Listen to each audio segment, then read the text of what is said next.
Hello and welcome back to my channel. I am Jordan and I'm so excited because today I'm here to bring you guys back a favorite from last year, which was my best in books, this time of 2019. I'm so excited to bring you guys these books. If you're into books like me, or even if you're not, a lot of times you'll see like 50 Shades of Beige on these lists. And no, we're going to be doing my favorite books of 2019, and they're all by Black writers. Last year, you guys loved it so much, I wanted to bring it back to you guys. And yeah, we're going to go ahead and dive into that list. As you can tell, my setup's a little different. I am actually traveling. In 2020, I just hope it's amazing, an amazing reading year. And I hope that you guys, if you haven't checked out some of the books that I mentioned on this list, that you guys will go ahead and give them a read because they were my favorite. I read over 60 books this year. So you know it was really hard to narrow it down, but I wanted to bring you my top favorites, and this is what this list is. So the first two books that I'm talking about, I will not say a ranking for them. These are my top. This is number 10. With the Fire on High by Elizabeth Acevedo. You guys know, if you followed my channel, that I loved The Poet X, which was the author's debut and was actually my favorite book of 2018. So I knew I was going to be reading this, but I didn't realize I was going to fall in love with this book. This book is nothing like The Poet X. The Poet X was told in completely in verse, and if you haven't read it, definitely read it. But this book follows Imani, who is a teen mother who loves cooking. Reading a book about a young person who loves cooking and who is on that trajectory in their career was so refreshing for me. Additionally, the character is Puerto Rican and African American, and discussing that, also discussing the topic of race and how, she is Black on both sides. And it's just an engaging read for that alone. But then you tie in the fact that we're following a teen mother. That is a story that I've never read. I honestly have not read one of a teen mother who now we're following her life once the baby is here. This isn't about a teen pregnancy. This is, I've had the baby, I'm raising this child, I am still in high school, and this is my life. And I thought that was beautifully done and will also be a great story for other kids to read.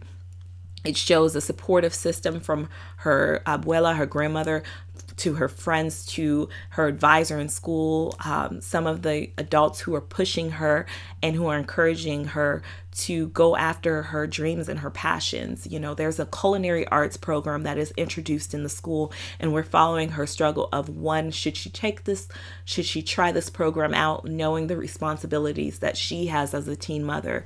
This was a book I loved so much. You guys know I'm a huge proponent of the library, but I not only purchased this book in physical print to own, but I also listened to this on audio after I finished reading it via the library. I listened to it on audio. It is narrated by the author beautifully, like beautifully. I have a hard time figuring out which I enjoyed better, actually physically reading it or listening to it. I say you can't go wrong with either.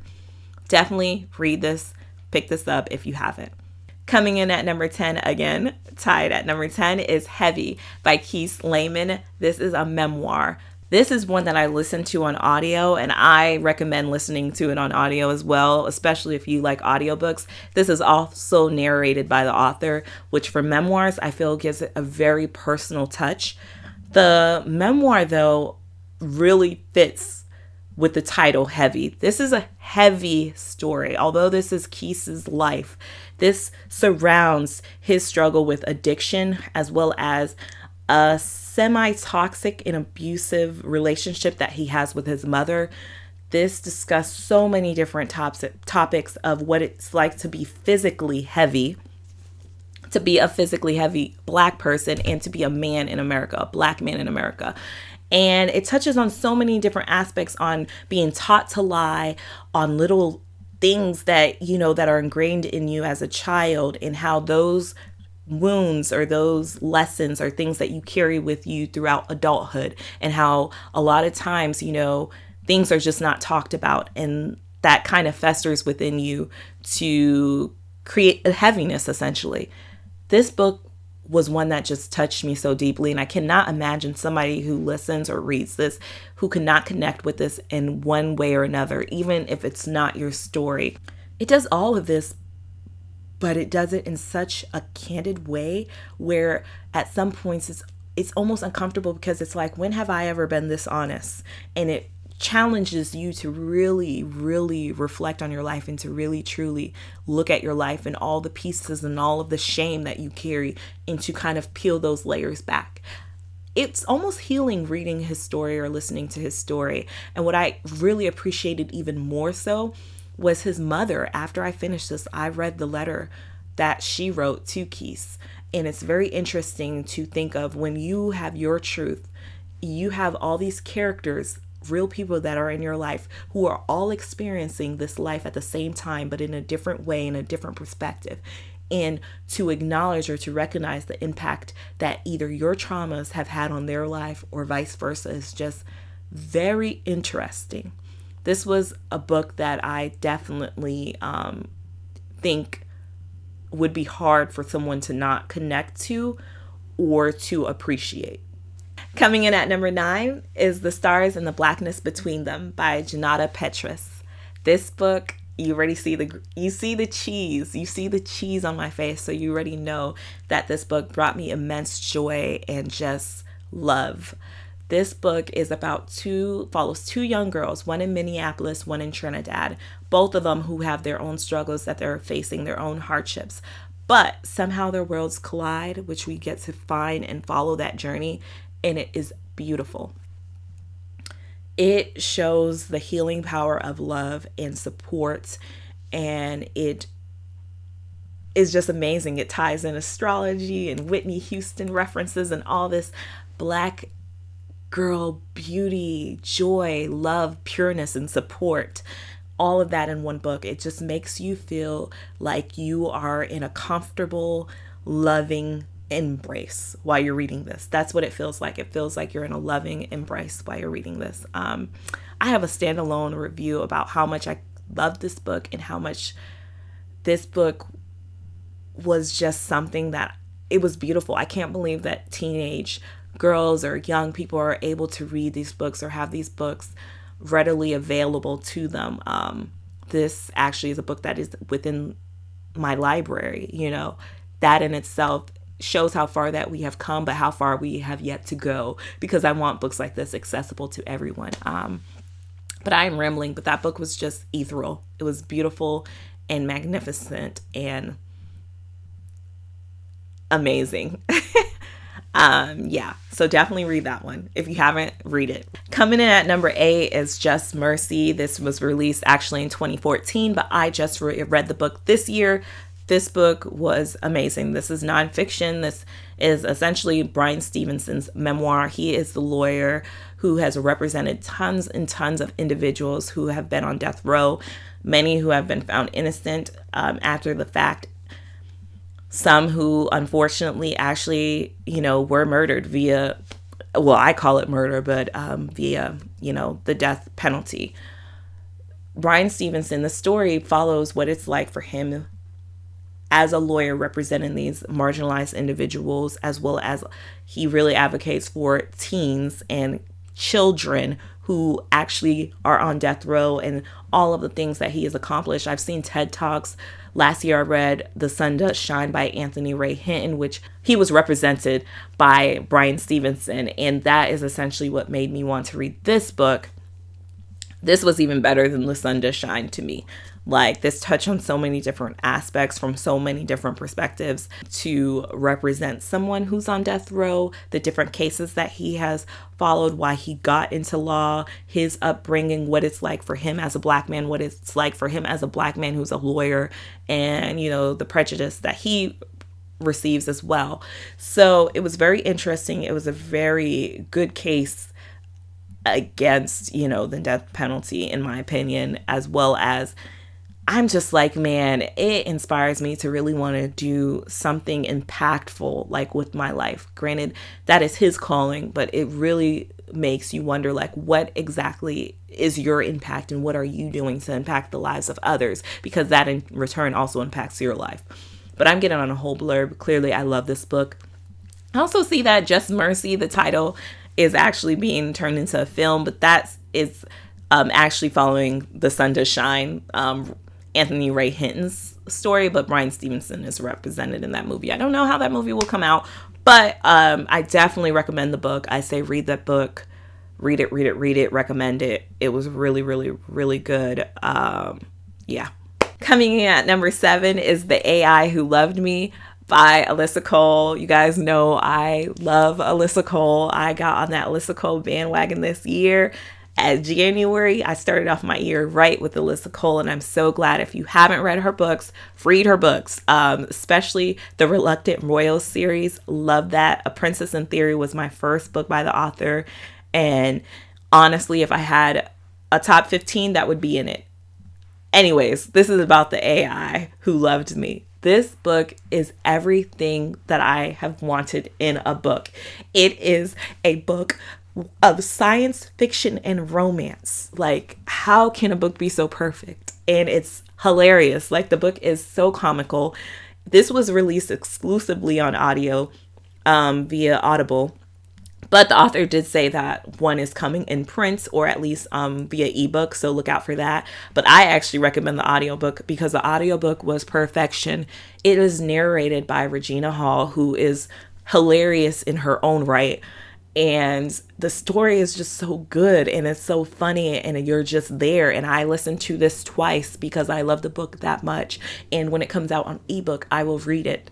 I'm not even saying anything about the book, but the book is literally about a lady or a woman who falls in love with an AI, an artificial intelligence. And it's science fiction in the fact that, you know, there's artificial intelligence. There's a lot of different technological advances that are within the setting or within the society, and there's romance, and it's awesome. And have you guys ever this is a tangent, but if you guys ever watched the movie Her, this is Her, but 10 times better and not as creepy. Even though I didn't really think Her was creepy, but don't tell nobody that. But I loved the story, and I mean, it had me cheesing from ear to ear. And that's what books are about. That is exactly, when you're looking at the books that I love, either it's a book that deeply impacted me, deeply moved me, touched on my heart, or one that just brought me immense joy. And that's what this did. This was everything that I want in entertainment and in books. And I loved it.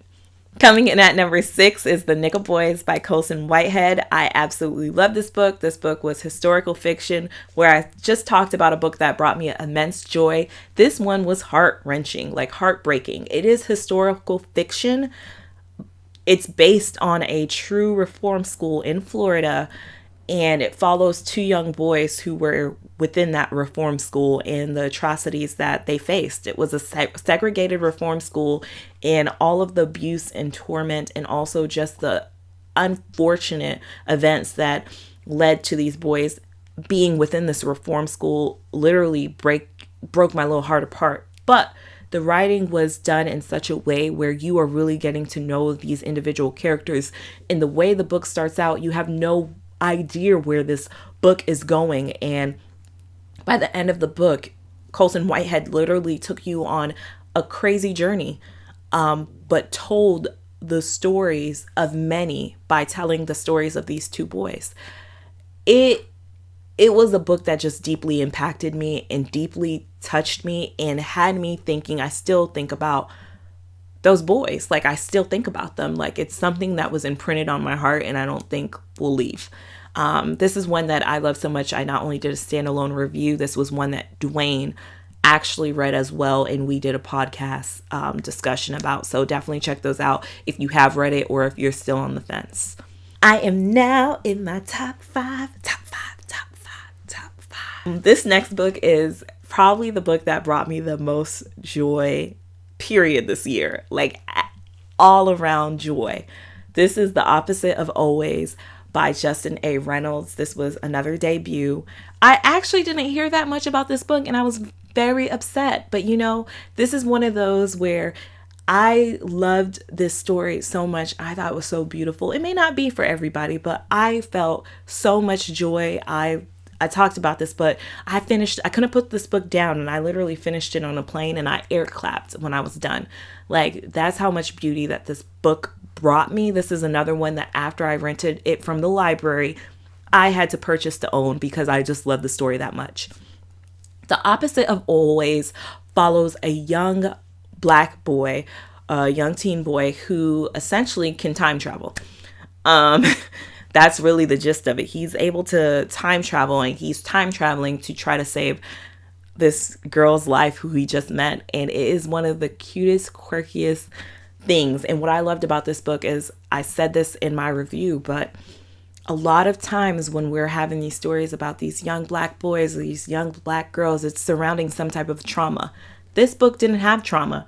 There wasn't that trauma as the arc type of feel to it. It was literally like black boy joy with time traveling, a little romance. And yes, there were real topics that were touched in it, but the essence of this was showing a supportive family, supportive, loving friends, and this black boy who's awkward and nerdy and who is thriving. I don't even know if he's nerdy. I'm probably trying to make him me, but that's Jack, I felt, was me. So that's probably why I love this book so much. He was just so cute, and I loved it. I loved that book. You can tell by the smile on my face, just thinking about the book is bringing me joy. So I definitely recommend it, and think you should read it as well. Coming in at number 4 is Everything Inside by Edwidge Duntikat. This was a collection of short stories. Edwidge Duntikat, if you are not familiar with her work, she has written so much, but one of my favorite, actually my favorite that she has ever written was Crick Crack, which was a collection of short stories. So when this book was coming out, I said, okay, I'm going to definitely read this and pick this up at the library. And the short stories, this was almost as good as Crick Crack. It's hard for me. I would have to give both of them a reread to figure out which one was better. That's how amazing Everything Inside was for me. This is another one where I'm like, why are people not talking about this? These short stories, of course, I had my favorites, but they were just very nuanced, very, very nuanced. The characters were not necessarily good or bad. There were some interesting stories. Some of the stories I still am thinking about. There's like one story, well, no, this will become a standalone review, which I won't do it, but it tells the stories of people who are, whether it's from the perspective of someone who is Haitian, someone who is Haitian American, someone who is from another Caribbean island, and some of the different relationships that they have, whether they are divorced, whether they were someone who was seeing was a relationship that is taboo, and whether it was a situation where this is an illegal immigrant story, and all of the stories like warp you into that life. Like, I'll just tell you, one of my favorites was actually towards the end of the book, and it was actually about someone who essentially came over on a boat and lost everything, and they meet a woman who comes out, who every day she tries to like save somebody there, and it's just an interesting story. Yeah, it's hard to say, but short stories are so amazing when the individual stories could have stood alone and been an entire novel on their own. And that's what I feel like Edwidge Duntikat does amazingly. Like, each of these stories, I believe there's like 8 or 10 of them, all of them could stand as their own individual book, and you are invested in those characters. Amazing. Coming in at number 3 is Men We Reaped by Jesmyn Ward. This is one that was not released this year, but was one that I finally got to this year. This is her memoir. This book is probably Jesmyn Ward's best work, in my opinion, and that's my favorite writer, so that means a lot. The way Jesmyn Ward was able to tie her memoir, her story, and it's her memoir, but it's really about the lives of 5 young men who are close to her, who all passed in a relatively short time of one another. And it's basically about their lives and how the systematic issues and systematic situations of living in the rural South, living in poverty, being Black in America, impacted their lives and essentially in some ways caused their death. And It touches on mental health. It touches on poverty. It clearly touches on racism. It touches on racism in a systemic way, which I greatly appreciate. But more than that, it touches on the beauty of these individuals' lives, like the beauty of their lives, their community, and what that community means to her. And also, essentially, her love-hate relationship with the real South because of it. I have never really read a book or a memoir that touched on it in such a way, but she does an amazing job. And in the back of the book, it also deep dives into a lot of the facts behind some of just the larger, grander systemic issues. So I thought that was amazingly done. Definitely do not put this off. Read it. Coming in at number 2 is Friday Black by Nana Kwame Adjei-Brenyah. This is a science fiction book. It's labeled as science fiction, but it's also labeled as short stories, and some may classify it as dystopian. It's really hard to classify this book. I have not read anything like this book ever, but it was amazing. This is another one where I'm like, why are people not talking about this? This came out in the end of last year. I read it at the beginning of this year, and I had to do a whole podcast episode discussing and breaking this book down. Full disclosure, the first story is very hard. It is hard and it's graphic, and it might be trigger warning for that. There is violence and a lot of sensitive topics that are discussed. But throughout the book touches on so much, from consumerism to the school system to just everyday life to, code switching, to so many different things, all in this one book. And some of the stories are like dark comedy. It's very hard to quantify. The only thing that I can think of, which I have said before, is Black Mirror's, the TV show. If that was turned into a book in a deeper dive and even more nuanced and more creative. But if you like Black Mirror's, the show, you would love this book. Love this book. I really want people reading it because I want other people to talk about it and to figure out what is the creative juices that must flow into an author's head to create these stories. It was impeccable. Coming in at number 1 for my favorite book, the best book that I read in 2019. We might as well say in the entire decade, because this book was actually released in 2010 and it is just that good. This is The Warmth of Other Suns by Isabel Wilkerson. This is actually one that I have the physical copy here because my grandparents had it. So that's awesome. But I actually purchased to own this in physical copy after reading at the library, as well as I purchased via audiobook. That's how much I believe in this book. This book is about the Great Migration. This is American history. This is chronicling the decades that African Americans had to flee the South and move to the North, to the West, to the Midwest because of persecutions, because of economic disadvantages, because of so many different things where it made living in the South a threat to their very being. And this doesn't mean that they were fleeing to an amazing paradise or anything of that nature, but this tells the story, and this tells it the way this reads, because it's following 3 different individuals. Even though this is nonfiction, it tackles this in a way that reads like fiction. It is narrative nonfiction.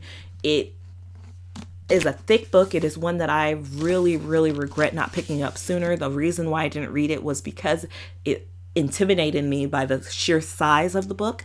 But when you're reading it, you not breeze through it like that, but it reads very easily. The author did an amazing job of capturing the story of America through the eyes of these 3 individuals, but also several different individuals throughout, and also giving a lot of historical facts throughout the book to further explain and back up the modern makeup of what America looks like now, and basically what that is stemmed from. This touches on Florida, from New Orleans. It touches in Georgia. It touches so many different levels, Chicago, New York, California. It shows that migration, and it shows the reasons behind that. And it tells the story of America, essentially, history that we do not get in school, unfortunately, which I find flabbergasting. But this book covers it all, and it does it in a beautiful way. And it debunks so many myths that have been fed to the masses on the structure of America, and also the facts behind certain things surrounding the Black race in general. This is an American history textbook. This is something that every American should read and should know about. This was my favorite book because it was one of the most beautifully written books, as well as it was one of the most impactful and historically sound books. I love this, and when I wasn't kidding when I said this was probably my best book of the entire decade, I meant it, not just of this year. I feel like this is a must read for everybody. Definitely, if you haven't read this, give this one a read, or definitely give this one a listen. I had the privilege of listening to this on audiobook, and I would say that is an amazing way to consume this book. An amazing way. So that was my top 10 of 2019. I hope you guys had an amazing year of reading as well. And if you guys have not checked out any of these books, please consider giving them a read. And if you have read any of these books, please, let's have a conversation. Let's talk below about some of these books and what you loved about them. And let's keep this kind of like a community flow. Also, if there's something that didn't make my top 10 that you're surprised about, or maybe something that you loved top 10 wise, or one of your favorite books, it doesn't have to be top 10. Let's talk about it below. I would love to keep this conversation going. I look forward to reading many, many more books and discussing them with you all. And I just hope you guys have an amazing 2020. Love and light, and I'll see you guys in the next one. Bye.